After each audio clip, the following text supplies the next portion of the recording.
So I'm bored and I have nothing else to do in quarantine, so I'm about to just sit here and relax and do my makeup while telling you guys my birthing experience. I know when I was pregnant, I really wanted to know how it would go. And like just listening to people and like how it went for them really like put me at ease. And my daughter just fell asleep. I'll go show you guys her. She's waking up. Wow, right when I want to film a video. Good morning, honey. Hi. You want to tell them your name? Say hi, I'm Khalesia Lynn. She just turned 5 months old yesterday. She loves her cartoons.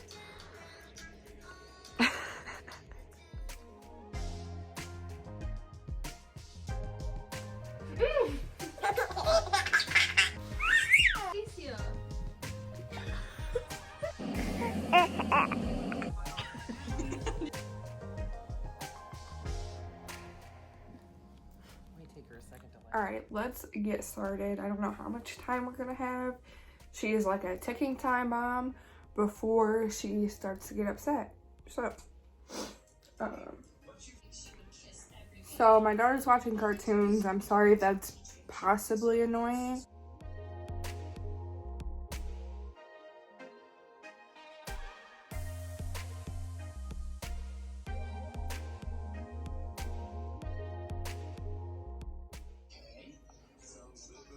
So if you don't know me, hi, I'm Kayla. I'm 17 years old. I got pregnant when I was 16. I got pregnant January of 2019, so a little over a year ago. I'm a single mom. I really explained that in my last video that I posted. There's 2 parts to my 16 pregnant video, but the recent one that I think is 2 videos before this one really explains my situation, and like if you have any questions on like why I'm a single mom, like when my daughter's father left me, all that good stuff, it's pretty much all explained in that video, so I'm not gonna re-explain it. I really cannot do my eyebrows on camera. I don't know how anybody can do it. It is so hard for me. This is the e.l.f. 16-hour camo concealer. Everybody always asks me what it is. It's really good. Definitely full coverage. But back to my little giving birth experience. So just for a backstory, I have a video on this too, but my pregnancy definitely wasn't the easiest, but definitely was not the hardest, because I know people who have gone through way worse. I was blessed to be able to give birth to a happy baby, so I definitely meant to say healthy baby. So I definitely don't want to come off as complaining or sound ungrateful. This is just a part of the story. So when I was 26 weeks pregnant, on July 24th, my water head broke.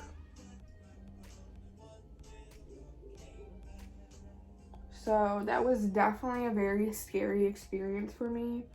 The doctors pretty much said up in my face. I explained this in my 16 and pregnant video too, but I'll never forget a doctor looking me in my eyes and telling me that if my daughter would have came right then and there, she would have died. She literally sat there and told me that she would have died from her brain bleeding out. And so that was a very hard time for me. I was hospitalized. I don't remember how long I was hospitalized, but I was supposed to be there until I was 34 weeks pregnant. So what is that? 8 weeks living in a hospital. Definitely was a very depressing time, and definitely a big reality check for me.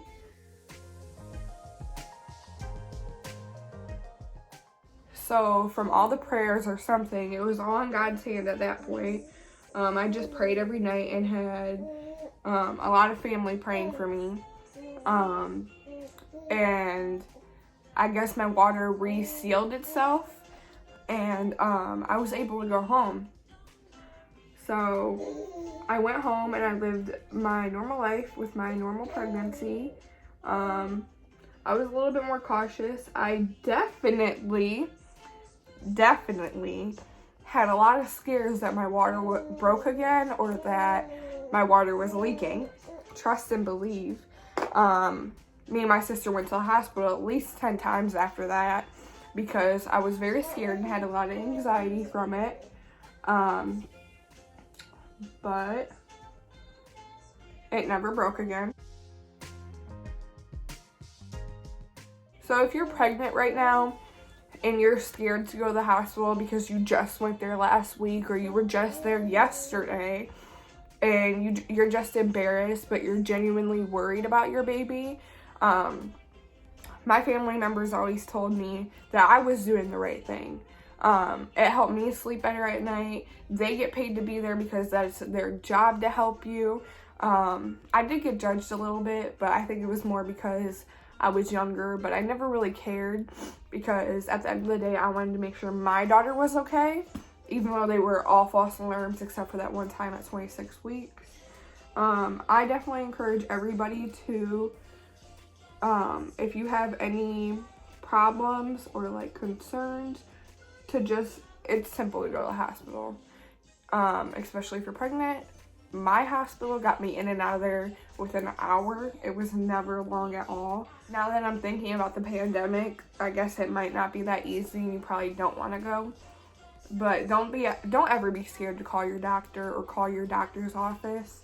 Don't ever feel like you're annoying them because you're most likely not. Literally damn near out of foundation, so I have to make a little concoction over here.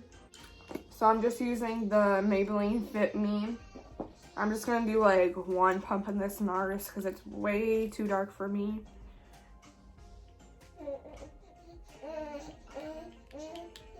Okay, I lied. I just did like 5 pumps. And then I'm just going to mix the concealer with it to make it lighter. So after all that was over and I got through my pregnancy without any more complications that I can remember, it's all really pretty much a big blur. I'm pretty sure after I left the hospital, I was pretty good. I think I started dilating at the end of my pregnancy, but very slowly.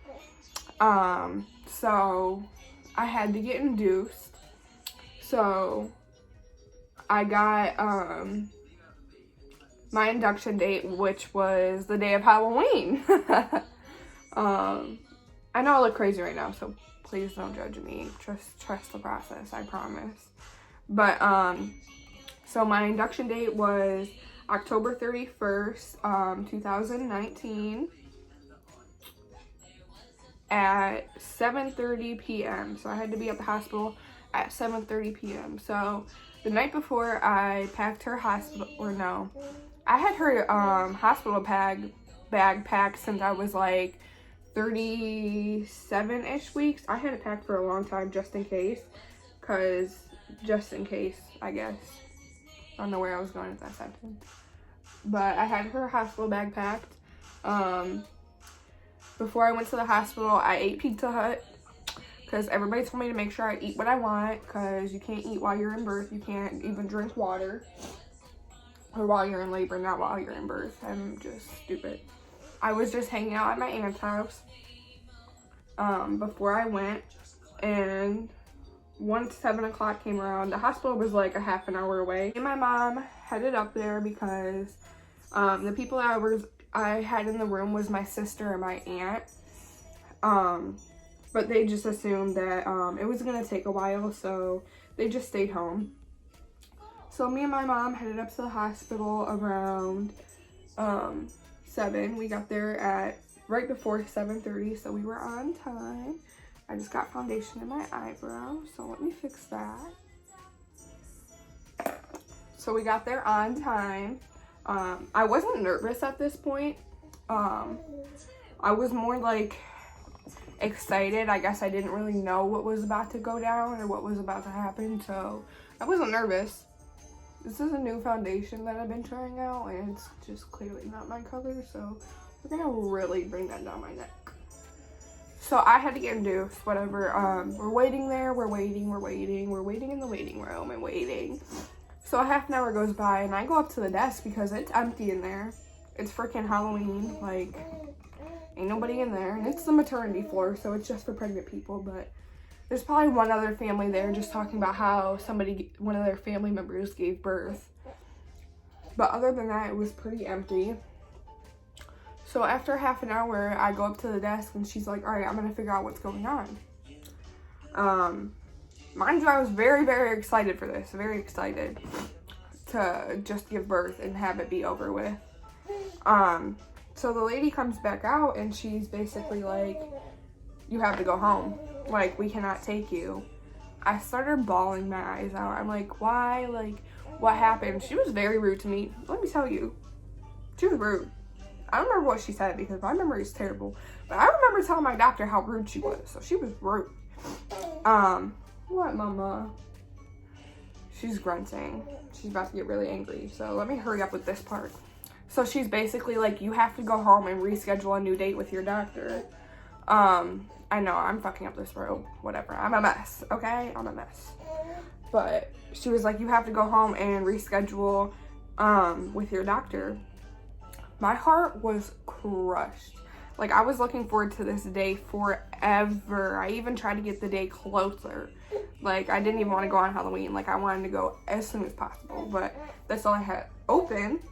So that completely crushed my heart. So we're about to leave, and I sit down and I call my doctor, and I basically tell her how upset I was. I told her that my grandparents flew here and like just the whole ordeal just for this. And she was like, no, like that's not right. Like, basically the nurse told me that they were like they had too many people back there and they don't want to take me. Like, they just don't want to. So I call my doctor crying, and I'm like explaining it to her, and she's like, no, like, you're going back up there at midnight. Just go home and relax for a minute and go back up there at midnight. So I'm like, okay. Like, I didn't even ask the nurse if it was okay. I listened to my doctor. So I go home for a few hours. I didn't sleep or anything. I stayed up the whole time just sitting on my phone in my silent room because I was just waiting for time to go by.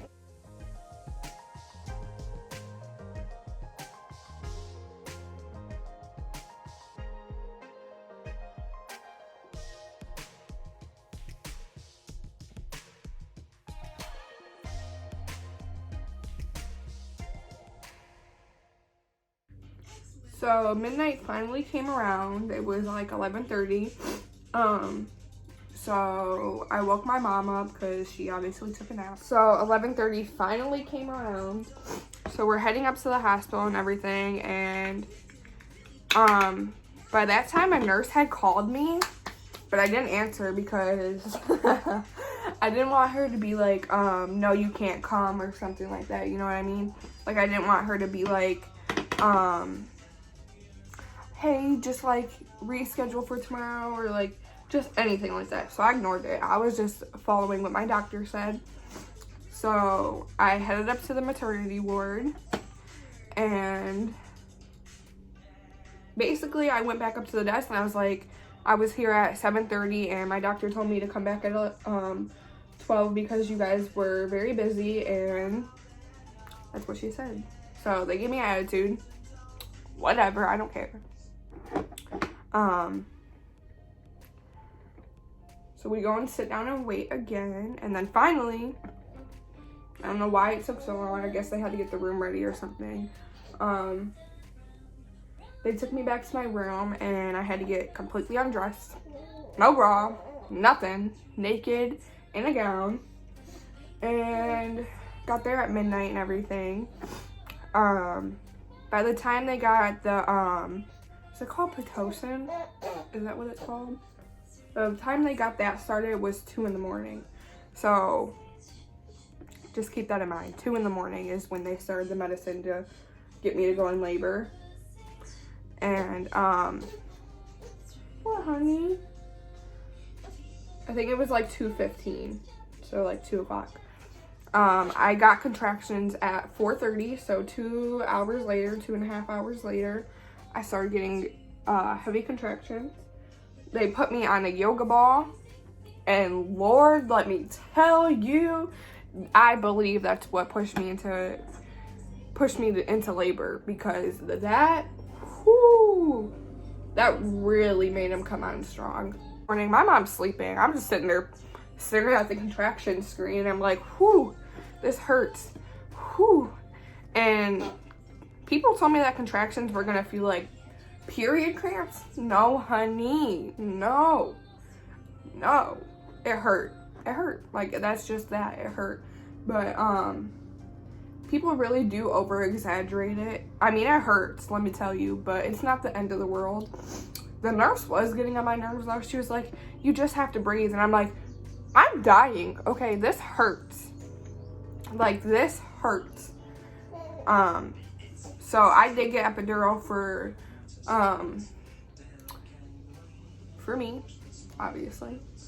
My epidural worked. I know I've heard a lot of stories of epidural not working, but mine worked. Okay, it worked great.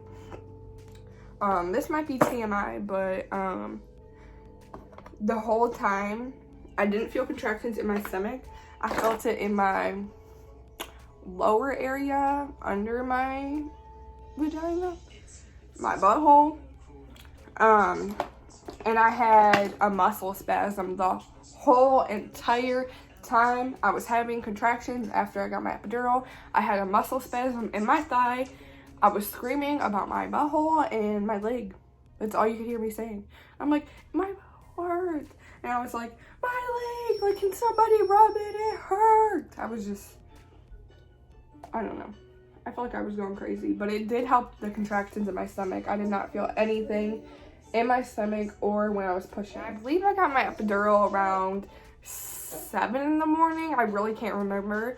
I didn't really look at the time. I can't remember how many centimeters I was dilated when I got my epidural, but if I can remember correctly, I'm pretty sure it was 7 centimeters. I went all the way to 7 centimeters. Girl, let me tell you, that was hard. So I looked at the footage, and I guess the light didn't make me look that bad, so turning it back on. I went to 7 centimeters without epidural. The pain level, people always ask me, it's painful. Like, that's all I can say. But once it's over, it's over. I feel like obviously you're gonna get through it. But in the moment, it feels like you're not. Definitely is something that's very unexplainable and you don't understand until you go through it. So my water broke at 8 in the morning. I think it was like 8:44. So after my water broke, that's when my sister, my aunt, and my mom came in the room. And I think I started pushing at like 9:40. So I dilated pretty quick. And then 19 minutes later, after pushing, my daughter was born. So I only pushed for 19 minutes from what I'm told. My mom says it was 19, and then my sister says it was 29, and then my aunt says, I don't know. It didn't feel like long. A baby out. I could push 100 babies out. That part did not hurt because I had epidural. So after pushing her out, I did have to get stitches. I did tear. A lot of people wanted to know what it felt like pushing the placenta out.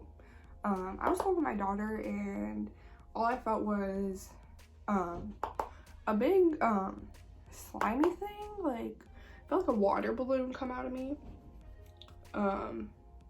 They asked me if I wanted them to pull down the mirror so I could watch myself give birth, and I definitely didn't want to, but I feel like even if you don't want to, I highly, highly, highly recommend, because looking back now, I wish I would have watched it, because I didn't get to record it. My doctors don't let me for some reason. I know my best friend's doctor don't care, but whatever.